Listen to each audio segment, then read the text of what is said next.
Hello everyone, আশা করি তোমরা সবাই খুব ভালো আছো আর আমিও খুব ভালো আছি।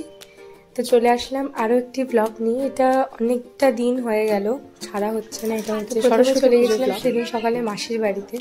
তো সেখানকারই কিছু মিষ্টি মিষ্টি মুহূর্ত ক্যাপচার করেছি, তোমরা দেখতে থাকো। হয়ে গেছে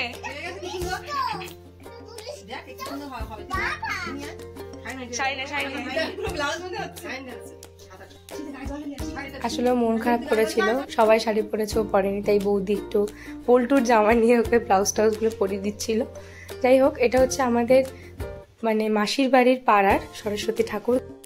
আর আমাদের পাড়ার পুজোটা খুব সকাল সকাল হয়ে গিয়েছিল, ওই জন্য আমি আর অ্যাটেন্ড করতে পারিনি।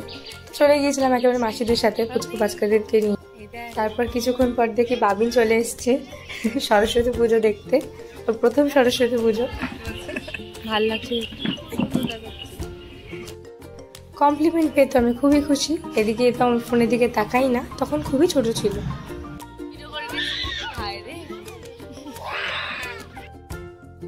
আমাদের মধ্যে এবার চলে আসছে আমাদের স্পেশাল পল্টু রানী, সে শাড়ি ফাড়ি পরে পুরো রেডি। তো যাই হোক, চলে এবার অঞ্জলি ফঞ্জলি দিই। আর এই ব্যাটার অঞ্জলির নাম শুনলে ঘুম পায় কেন আমি জানি না। সেই দুর্গাপুজোর সময় ঘুমিয়েছে অষ্টমীর দিন, আর আজকেরও ঘুমাচ্ছে, মানে সরস্বতী পুজোর দিন। ছোটবেলা দেখবে আর হাসবে এগুলো।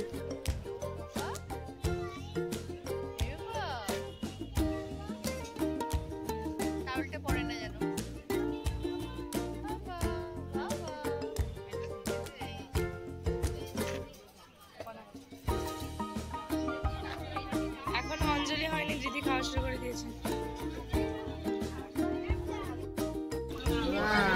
এই যে শাড়িটা আমি পরেছি এটা পুরোটাই আমার দিদির ছিল, আর যে জুয়েলারিটা পরেছি এটা আমার মায়ের ছিল। তো ওটাই মায়ের মানেই আমার। তো চলো এবার চলে যাই আমাদের স্কুলে। সেই ছোট্টবেলার স্কুলে খুবই সুন্দর সাজিয়েছিল মাকে, মিষ্টি লাগছিল। প্রায় বোধহয় 4-5 বছর পরে আসলাম স্কুলে। সারা জায়গাটা পুরো চাঁদমালা দিয়ে সাজিয়েছিল, জানো তো আমাদের বেলাও ছিল এগুলো, আমরাও বানিয়েছি। আর স্বাভাবিকভাবে এগুলো দেখে ছোটবেলার কথাগুলো খুব মনে পড়ছিল। কি আনন্দ করে বানাতাম, বাবা আমাকে খুব হেল্প করতো এগুলো নিয়ে। সব কেটে কুটে কাগজ রং টং করে একেবারে আলাদাই আনন্দ। সেগুলো এখন আর ফিরে পাওয়া যাবে না, সেটাও আমরা জানি। তো এটা না আমার একটা বোন বানিয়েছিল এই চাঁদমালাটা, মানে এত সুন্দর এঁকেছে, মানে নিশ্চয়ই দেখেই বুঝতে পারছো। অপূর্ব হাতের কাজ প্রত্যেকের, বেশিরভাগটাই।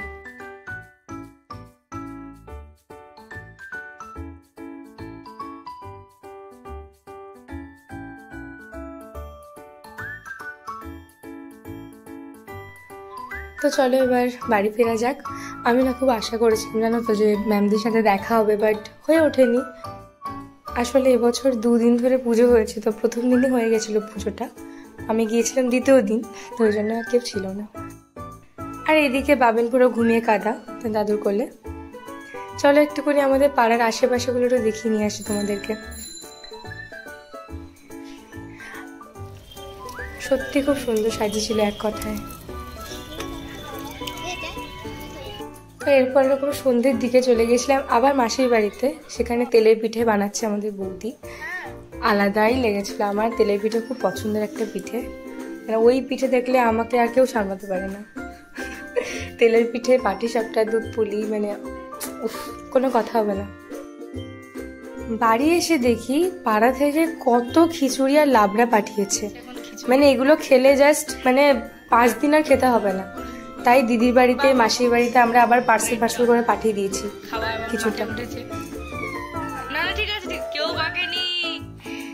কার সাহস এত, দেখি কি সাহস আমার, আমি বকিনি তোকে।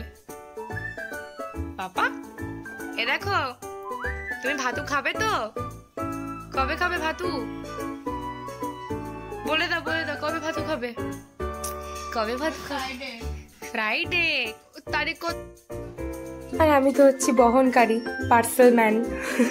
তো দিদির বাড়িতে দিতে গিয়েছিলাম, আর এত ভালো লেগেছিল প্রসাদটা, তো খেয়েও ছিলাম ওর পাতে। ওরা আমার দিকে ড্যাব ড্যাব করে তাকিয়েছে, তখন ওর অন্নপ্রাশন হয়নি। তো এই ছিল আজকের সরস্বতী পুজোর ব্লগ। সবাই খুব ভালো থেকো, সুস্থ থেকো। দেখা হচ্ছে নেক্সট ব্লগে। টাটা।